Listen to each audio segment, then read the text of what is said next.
2021년 해외 주식 거래 대금 1위, 키움증권에서 최초 신규 고객이면 $40 미국 주식 투자 지원금을 드려요. 해외 주식은 원금 손실 발생이 가능하며 그 결과는 투자자에게 기속배분이 유의해주세요.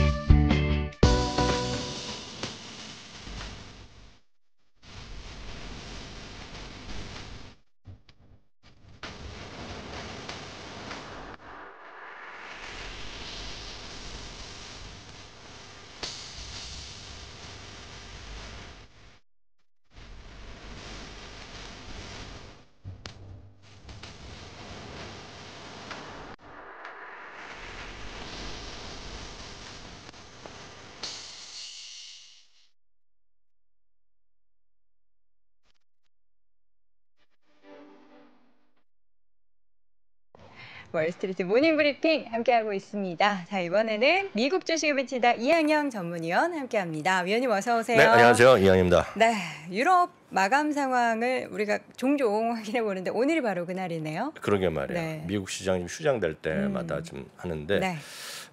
하여튼 요즘 미국이나 유럽도 난리예요. 뭐 툭하면 사고가 많이 나갖고 오늘도 일리노이에서 또 그 총격 사고가 있었잖아요. 그 퍼레이드 행사하는 와중에. 하여튼 얼마 전에 코펜하겐에도 있었는데 하여튼 그런 것들이 사고가 좀 안 났으면 좋겠습니다. 네. 그건 그렇고요. 미국이 휴장하는 와중에 유럽이나 캐나다 정상적으로 다 열렸죠. 독일을 제외한 유럽이 대부분이 좀 반등을 좀 했습니다. 네. 캐나다도 상승했고요. 캐나다는 아시다시피 에너지 주식 상품 그쵸. 위주가 많은데요. 에너지 주식이 주도하면서 유럽은 대부분이 올랐습니다. 영국이 좀 0.8% 올라갔고요. 네. 프랑스가 0.4%, 독일은 0.3%가 있는데요. 여기 보면 전력 회사가 나 있는데 오늘 좀 많이 떨어졌습니다. 이슈가 있어갖고 그렇지만 전반적으로 유럽 통합 지수는 0.6% 올랐습니다. 네. 참고적으로 유럽의 통합 지수는 제일 많이 쓰는 게 스톡스 600이라는 걸 쓰거든요. 딴 것도 있지만은요. 네. 스톡스 600 같은 걸 여러분 검색해서 찾아보시면 되겠습니다. 네. 자, 캐나다. 네, 캔이다라고 또 잘못 썼는데 하여튼 캐나다는 대표 지수가 S&P TSX 네. 지수입니다. 0.8%가 올라가서 지난 주말에 약간 반등하는 모습. 미국이랑 거의 똑같이 움직이는데 상대적으로 보면 미국보다는 조금 최근에 좀 강했습니다. 상대적으로 떨어졌지만 그것은 말씀드렸다시피 캐나다는 미국과 달리 에너지랑 소재가 상대적으로 상당히 많다. 한 35% 정도 차지하거든요. 그러니까 그런 거를 보셔야 되겠고요. 캐나다의 오늘 이제 참고적으로만 보시라고 갖고 왔습니다. 캐나다의 상승률 탑 10만 갖고 왔거든요. 다 에너지. 네, 딱 보면 이름만 보더라도 에너지 아니면 금 이런 것들이잖아요. 원자재. 네, 전부 다 그러거든요. 그래서 그것이 시장의 흐름이 되겠고 올해 보면 여전히 뭐 뉴골드나 이런 것들 떨어진 것도 있지만 대부분이 올해도 뭐 140%, 뭐 100% 이런 게 올라오는 게 있잖아요. 올해요. 미국에서 S&P 비해서 제일 많이 올라간 것이 옥시덴탈 페트롤리움이 유일하게 100% 네. 이상이었고요. 그쵸. 나머지는 40%대였는데 이제 100%대 올라간 것이 두 개. 그죠? 오늘까지요. 70%, 90%가 많잖아요. 이게 전부 다 에너지랑 상품이었다라고 일단 이해하시면 되겠습니다. 하여튼 이게 미국과 캐나다의 약간 차이점이다라고 보셔야 되겠습니다. 네. 자, 이 가운데 뭐 유가도 다시 $110 회복을 했어요. WTI 기준으로. 네, 맞습니다. 공급 문제가 많죠. 맞습니다. 오늘 유가가 다시 $110까지 올라가는 모습. 그리고 말씀하셨다시피 공급 사이드도 있고 요즘 보면 G7이 계속 협의를 하고 있잖아요.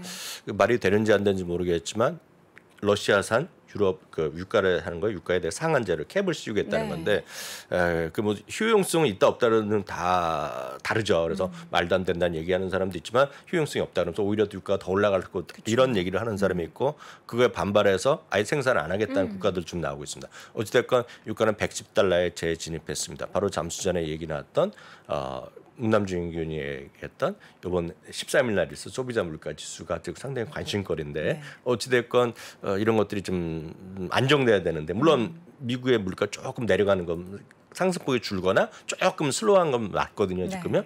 그렇지만 어찌됐건 이런 것들이 좀 부담스러울 수밖에 없는 뉴스가 되겠고요. 금값은 소폭 하락하면서 5개월 내 최저치까지 또 떨어지는 모습입니다. 그래서 금 가격 같은 경우 같은 게 조금 내려가네요. 다만 우리나라에서 금 시세는 별로 움직임이 없을 겁니다. 왜냐하면 워낙 달러가 지금 환율의 효과가 있기 때문에 상대적으로 보면 5개월 만에 최저치. 하여튼 우리나라는 항상 여기에다가 이제 환율을 같이 고려해야지 우리나라 시세가 나오는 거니까 그런 분들 여러분들 참고해서 이해하시면 되겠습니다. 네, 구리값 역시 좀 계속해서 떨어지고 있어요. 이게 이거는 이제 구리를 비롯해서 대부분의 상품 가격 지난주에 저희가 한번 농산물 가격들이 곡물 가격이 많이 떨어진 떨어지고 것도 있고. 보여드렸잖아요. 여러 가지 요인이 있겠지만 어찌됐건 글로벌 리세션에 대한 우려가 한쪽에서는 이런 것들을 끌어내리는 거죠. 그래서 2021년 2월이 최저치 이것뿐만 아니라 무슨 목재 이런 것들도 많이 내리고 있고 뭐 이런 거거든요. 그래서 물론 상품별로 약간 특이하게 움직이는 것도 있지만 구리가 이제 닥터 카퍼라고 해서 대표적인 상품인데 이런 것도 떨어지는 것은 리세션에 대한 우려감 이런 것들이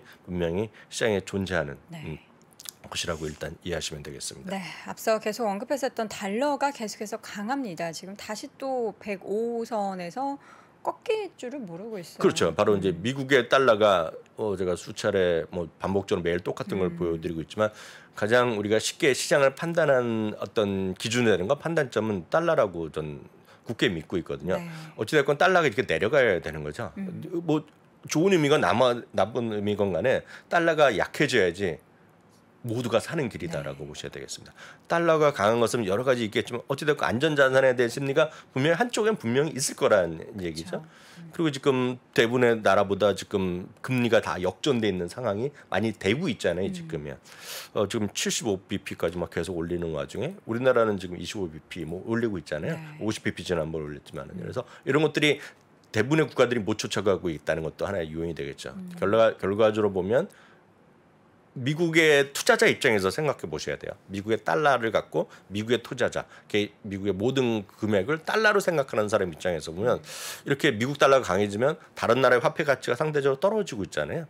다른 나라의 화폐 가치가 떨어지면 주식을 사건 뭘 사건 간에 앉아서 손해날 수가 있거든요. 이렇게 올라가는 방향 속에서 그러면 이제 수급 상황이 좀 불리할 수밖에 없겠죠. 다만 이럴 때마다 반대를 생각하셔야 돼요. 언제인지 모르지만 꺾이기 시작하면 유동성이 상당히 좋아질 수 있는 나라들이 있죠. 그래서 유동성이 가장 풍부한 나라가 이머징 마켓에서는 대한민국인 겁니다. 지금 그래서 대한민국의 외국인의 매수 매도가 많은 것은 바로 이런 부분을 좀 이해하셔야 되겠죠. 그래서 바로 이 부분이 미국 달러가 가장 큰 우리가 판단의 기준으로 삼으시는 것이 틀림없다라고 이해하시면 되겠습니다. 네, 여러 가지 가격 지표들 확인해봤고요. 지금 이거 오랜만에 가지고 오신 것 같은데 지금 공매도가 계속해서 미국에서 늘고 있다라는 부분. 맞아요. 이런 것들이 맞아요. 이런 것들이 소위 닭이 먼저인지 계란이 먼저인지 항상 논란거리가 되지만 도대체 왜 이렇게 공매도가 쌓이고 있는지 그리고 그러면 이게 리세션에 대한 걱정들을 사람들이 많이 하는 건지 아니면 리세션에 대한 우려가 먼저고 인플레이션과 리세션의 우려로 공매도가 늘어나는지 우리가 알 수는 없죠. 뭐 그렇지만 지금 우리가 볼 수 있는 것은 통계라는 건 말이죠. 통계라는 것이 평균 공매도 비중이 이거는 S&P 500 전체 종목들이 500개 있다 그러면 500개 각 종목에 쉽게 얘기해서 공매도 비중이 있거든요. 공매도 비중에 정확히 보면 미디안입니다. 중간값이 1.7%인데 이 1.7%만 얘기하면 뭐 더 많은 것도 있고 적은 것도 있겠죠. 1.7%라고 여기까지만 보면 이게 많은지 적은지 감이 없습니다. 1.7이라고 하니까 되게 적게 적게 느껴지죠? 보이잖아요. 감이 없잖아요. 그래서 상당히 이럴 때는 그래서 통계를 보는 거거든요. 이게 2년 만에 최고 수준까지 와 있습니다. 2년 만에 최고 수준까지 와 있어요. 그럼 이제 공매도 비중이 뭔지 이제 약간 또 헷갈려하시는 분 많이 있는데요. 공매도 비중은 제가 상식적으로 말씀드리겠습니다. 영어로 보면 숏 인터레스트라고 종목별로 여러분 야후 파이낸스라는 데 찾으면 나옵니다. 우리나라 HTS나 우리나라 MTS에서도 나오는 증권사가 있을 겁니다. 이게 없으면 이제 야후 이런 데서 찾으셔야 돼요. 숏 인터레스트라는 거는 이게 번역이 잘 안 되잖아요. 이게 그냥 공매도 비중이라고 보시면 되고요. 그럼 분모가 있고 분자가 있잖아요. 분자는 당연히 공매도 수량입니다. 공매도 수량이 되겠고요. 분모가 유통 주식수입니다. 유통 주식. 그러니까 유통이 안 되는 거 있죠. 뭐 자기네가 대주 갖고 이런 것도 필요 없고요.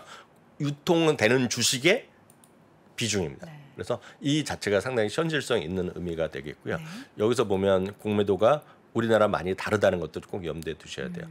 순기능을 많이 하고 있는 것도 미국의 현실이 되겠고요. 우리나라의 공매도는 상당히 이슈거리잖아요. 그래서 우리나라 공매도는 어찌됐건 불평등하게 맞습니다. 그러니까 기관 투자가 그리고 개인도 뭐 여러 가지 뭐 있기 때문에 현실적으로 보면 기관이나 외국인이 거의 독식할 수밖에 없는 그런 게 현실이 되겠고 이거 말고도 미국은 종목별로 옵션 거래가 상당히 활발합니다. 근데 우리나라는 그게 또 활발하지 않은 게 대부분 거의 활발하지 않거든요. 그렇기 때문에 우리나라는 미국이 다르고요. 바로 이런 공매도가 자유롭기 때문에 미국은 뭐 공매도가 갖고 이슈거리가 안 됩니다. 누구나 다 할 수 있기 때문에 바로 이런 것들 때문에 기관 투자가를 상대로 하건 걔네 상대하건 소위 애널리스트 의견이 네. 매도도 있고 중립도 상당히 많은 거죠. 한번 제가 통계를 말씀드렸습니다. 미국은 우리나라는 93% 정도가 매수 의견입니다. 매도 의견은 없다라고 보시면 되겠고요. 그게 제가 93%는 제가 한번 재작년에 한번 통계를 본 거예요. 한번 뉴스에 나온 거를 인용하는 거고 제가 최근 거는 찾아본 적이 없는데 그러면 또 왜 이렇게 우리나라는 매수 의견이 많냐 그러지만 그건 뭐라고 할 수가 없어요. 그거는 업계의 현실과 대한민국의 사회 현실이라고 보시면 돼요. 중립만 하더라도 난리 부르스가 납니다. 매도 의견 나오면 진짜 난리가 납니다. 네. 그 친구나 그 증권사 욕먹는 거는 순식간입니다. 그래서 그게 현실이라고 보셔야 되겠고요. 미국은 그렇지 않죠. 미국은 55%에서 57% 정도가 매수 의견입니다. 그리고 매도 의견이 10% 정도 플러스 마이너스고요. 네. 중립이 상당히 많고 목표주가 많이 차이 나는 거죠.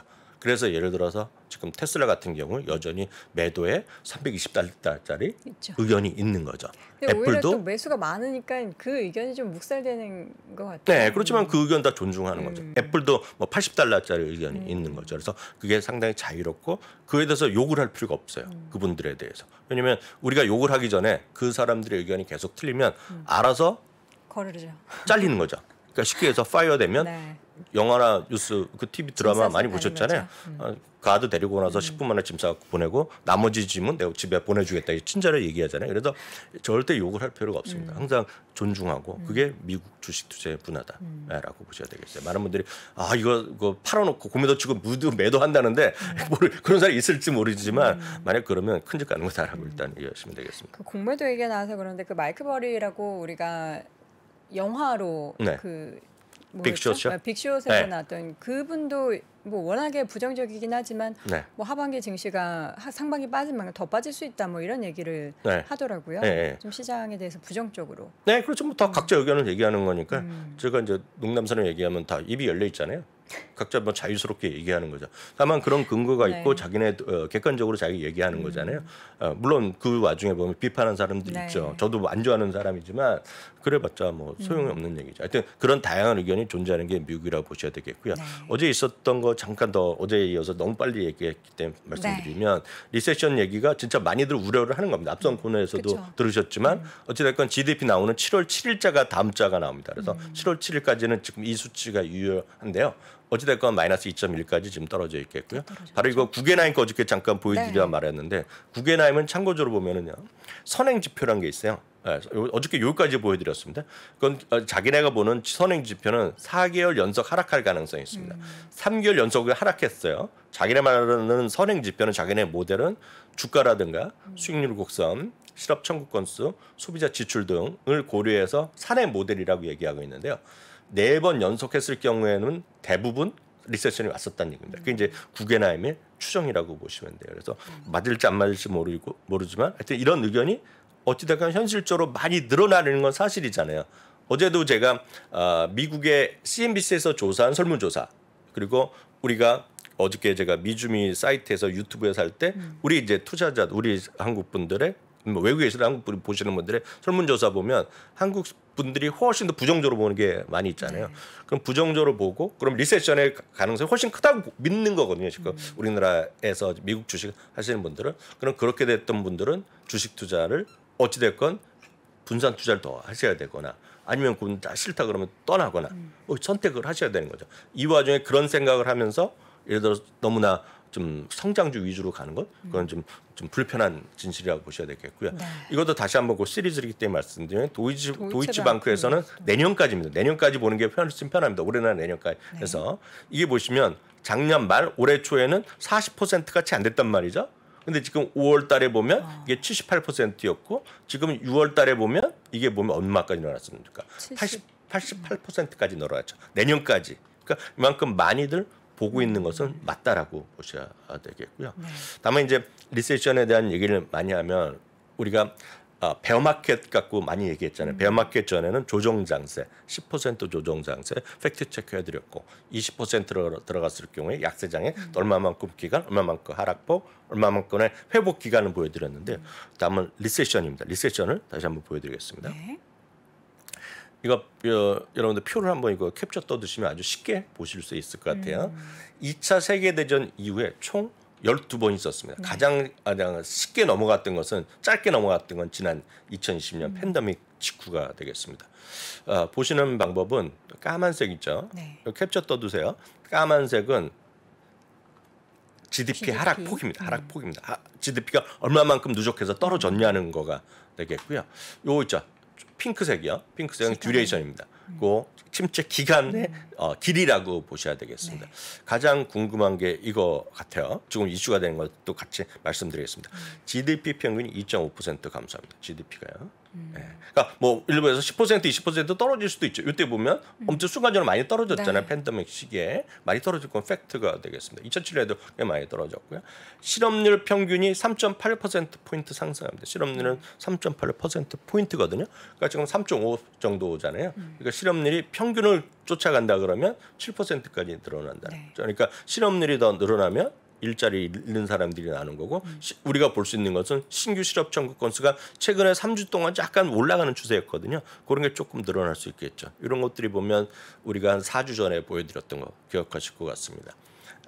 주요 IT 기업들, 특히 스타트업 기업들이 많이 레이오프를 하고 있다는 거 보여드렸잖아요. 그리고 혹시 어저께 저희가 요즘 대리킴이요, 대세킴이라고 그 얘기하는 김영선 대리가 매일 7시 반 정도에 저희가 월가 트렌드란 걸 하는데 제가 이제 좀 뭐 좀 해보라고 얘기 조언을 해주지만 본인이 다 하는 겁니다.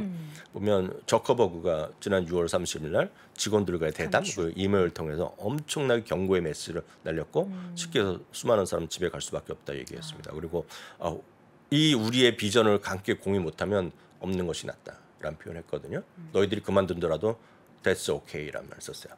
네, 그 정도로 지금 상당히 고용 시장이 지금 흔들리고 있는 건 분명한 팩트거든요. 특히 이런 성장 기업들, IT, 특히 스타트업 쪽 이런 쪽이 되겠는데요. 실업률 평균이 3.8% 포인트 상승하는 것이 리세션의 기본이라고 보셔야 되겠고요. 이게 이제 세 번째가 여러분들 주목하셔야 될 겁니다. 딴 거 다 잊어버리시더라도 침체 기간 뭐 10개월 뭐 그 정도 이해하시면 되겠는데 가장 주목할 게 기업 이익 평균이 15% 떨어진다는 겁니다. 평균이요. 근데 이게 바로 많은 사람들이 시장을 부정적으로 보는 분들 그리고 여기 채팅창에 보더라도 나중에 댓글 보면 저거 이익 전망이 어떻게 맞아요 틀려 이런 얘기 하신 분은 많으면 다 그런 개념을 말씀하시는 거고 제가 모건 스탠리의 마이크 윌슨이 지금 말도 안 된다고 얘기하고 3,000포인트까지 떨어지셨다 얘기하는 거 있잖아요. 바로 거기에 근거됐던 것이 이익 전망입니다. 이익 전망. 참고적으로 이익 전망은 그냥 내년은 250달러입니다. 지금 S&P 500 기준 내년도 이익 전망 250포인트, 250달러인데 지금 보시면 기업 이익 평균이 15% 떨어진다는 겁니다. 그러니까 기존 전망 대비 15% 떨어질 수 있다는 거거든요. 15에서 20% 떨어진다는 거거든요. 그러니까 250이 아니라 200달러 아니면 210달러에 불과하다는 거죠. 그 210달러, 200달러에 곱하기 15배 하면 딱 3,000포인트가 나오는 거거든요. 그러니까 그런 식으로 계산하는 겁니다. 근데 중요한 것은 리세션이 나오면 이익은 무조건 떨어질 수밖에 없죠. 상식적으로 떨어지는 거 아닙니까? 실업률이 늘어나고 사람들이 GDP가 떨어지면 이익이 당연히 줄겠죠. 물론 이게 늘어나는 기업도 있겠지만 대부분은 마이너스 날 거잖아요. 그래서 주가 떨어진다는 논리라고 보셔야 돼요. 그 기업 이익 평균이 15%라는 거는 이게 평균이 되겠고요. 더 많을 때도 있는데 이거 꼭 기억해 두시기 바랍니다. 15%. 이게 항상 여러분들이 좀 판단의 기준을 삼으셔야 될 것 같고요. 다음은 이제 이걸 갖고 다시 한번 확인드리면 베어마켓에 대한 지금 베어마켓은 상수잖아요. 지금 현재 진행형이잖아요. 그래서 이것도 중요한 표기 때문에 다시 한번 확인드리면 리세션을 수반하지 않으면 아까 문담중 의원도 갈 수도 있다 얘기하는 거잖아요. 리세션 안 들어가고 살며시 드러날 수 있다. 그게 5대5라고 얘기하신 거잖아요. 반반 얘기하는 건데 리세션을 수반하지 않은 베어마켓이 우리가 현재 바라는 거죠. 저는 이쪽에 한 표를 던지고 있지만 저의 그냥 얘기일 뿐이고 제 의견이 좀 내피셜일 뿐이고 이렇게 되면 하락 기간은 5.9개월입니다. 하락 기간 6.9개월이면 평균이면 다 왔다는 얘기죠. 거의 다 왔다는 얘기가 되겠고요. 하락폭은 27.9%. 그러니까 지금보다 조금 더 할 수 있죠. 그래서 이제 제레미 시걸 교수가 5% 더 떨어진다. 그 얘기가 여기서 나오는 얘기. 회복 기간 13.6개월이니까 내년 초. 금년 1월이 고점이었기 때문에 요 그대로 찍으면 내년 2월 정도에 고점이 회복된다라는 것이 리세션을 수반하지 않는 베어마켓인데 많은 분들이 여기에 지금 신뢰감 별로 없는 거죠. 지금 여기 아래를 보는 거잖아요. 보시면 하락 기간이 더 길어나죠. 4배 정도 늘어나죠. 하락폭은 37.8%, 10%포인트가 더 떨어지죠. 회복 기간이 2년이 넘죠. 여기는 11번이라고 써놨는데 12번이 아니라 왜냐하면 하나 작은 게 있었기 때문에 뺀 거기 때문에 큰 의미가 없겠고요. 여튼 11번이 됐건 12번이 됐건 표입니다. 그래서 리세션이 수반했을 경우, 수반하지 않았을 경우에 약간의 차이라고 보셔야 되겠고요. 여기 이제 하락폭이 37.8% 이것도 그냥 상식적으로 이해해 두시면 지난 금요일 날 제가 잠깐 말씀드린 거가 루비니 교수 얘기했잖아요. 네. 루비니 교수가 50% 하락할 수 있다고 얘기한 거는 그분의 그 제가 그날 설명할 때 기억하실지 모르겠지만 많은 사람들이 지금 37% 하락이면 될 거라고 얘기한다는 게 요 교수에서 나온 수치입니다.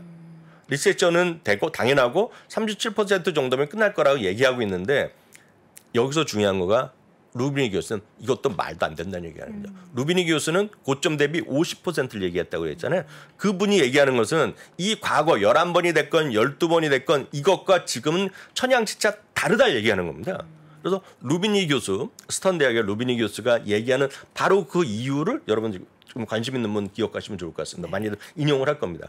루비니 교수가 왜 지금 50%까지 얘기하는 거는 이 당시와 달리 가장 큰 문제가 부채를 얘기하는 겁니다. 부채. 국가별 부채도 상당히 높아진 건 많이들 인식하시잖아요. 우리나라 매번 비판하는 건데 우리나라 GDP 대비 부채 비율, 일본도 GDP 대비 부채 비율, 뭐 미국, 유럽 다 얘기하잖아요. 국가별은 국가별 부채, 개인들의 가구 부채, 특히 우리나라가 문제잖아요. 가구 부채, 엄청난 가구 부채. 또 기업들이 보면 요즘 보면 기업들에서도 전 세계에서 정크 본드, 예를 들어서 이머징 마켓 정크 본드가 최악으로 떨어졌거든요. 그러니까 소위 기업들의 부채, 다시 정리드립니다. 각 경제 주체들 있죠. 기업이면 기업, 개인이면 개인, 국가면 국가의 그런 국가 부채 때문에 디폴트가 더 커질 수밖에 없고 그렇기 때문에 과거에 봤던 우리의 리세션은 못 본다. 앞으로 더 어렵다는 얘기가 바로 루비니 교수의 얘기다는 거 참고하시면 되겠습니다. 어쨌든 결론적으로 다양한 의견이 있으니까 다양한 의견이 있다는 것이 부정적 되겠고요. 의견도 문제는 있지만, 저는 이제 내피셜로 괜찮을 거라고 보고 있지만 많은 사람이 이렇게 생각한다는 것 자체가 핵심이 되겠고요. 만약에 그렇게 생각한다면 다시 한번 진지하게 말씀드리지만 종목 선택이나 여러분 주식 투자하실 때 좀 더 진지하게 보셔야 되겠고요. 특히 지난 일요일 날 보면 KBS에서까지 나오잖아요. 보셨어요? KBS 9시 일요일 날 뉴스에 또 TQQQ, SOXL 갖고 또 얘기하는 거거든요. 좀 제가 봤을 때는 뭐 각자 판단하셔야 되겠지만 제가 드릴 수 있는 말씀은 좀 신중하게 보자 이렇게 말씀드리고 싶네요. 네, 이 시기에는 위험한 투자는 조금 더 지양을 해야 될 그런 시기다라는 말씀해 주셨습니다. 우리 시청자분들 잘 하시리라 믿고요. 오늘 이 시간 또 미국 주식에 미치다 이항영 전문위원 함께했습니다. 위원님 고맙습니다. 네, 감사합니다. 네. 자, 이제 2분기 실적 시즌도 미국도 도래하고 있고 우리나라도 마찬가지입니다. 그런데 어제 국내 증시 움직임을 보니까 아시아권 내에서도 계속 우리 증시만 하락을 해서 굉장히 또 안타까운 그런 상황이 벌어졌는데요. 부디 오늘은 우리 증시만 또다시 하락하는 그런 일은 없기를 바라봅니다. 실적 시즌 관련해서 앞으로도 월스트리트 모닝브리핑 통해서 다양한 분석들 전해드릴 테니까요. 여러분 내일 오전 6시 30분에도 함께해 주시기 바랍니다. 여러분 고맙습니다.